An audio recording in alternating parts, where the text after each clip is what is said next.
সমুদ্রপৃষ্ঠ থেকে ৬,৪৭৬ মিটার উঁচু হিমালয় পর্বতমালার মেরা পিক জয় করে ফিরেছেন ইস্টার্ন ব্যাংকে ৫ সদস্যের অভিযাত্রী দল।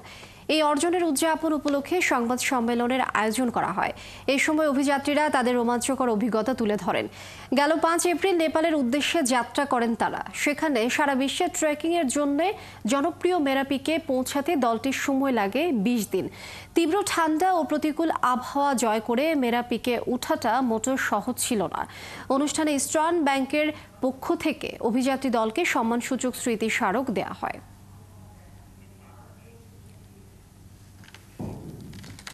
পুরা জার্নিটা এভরি স্টেপ ফেল্ট লাইক ৫-৬ কেজি টানতেছেন আপনি প্রতি পায়ে। আপনি বুট, ক্র্যাম্পন, হার্নেস, ওভারডাউন জ্যাকেট সব কিছু মিলিয়ে, আর আপনি হায়ার অ্যালটিটিউডে গিয়ে মামলিং করবেন, আপনার কথা বের হবে না।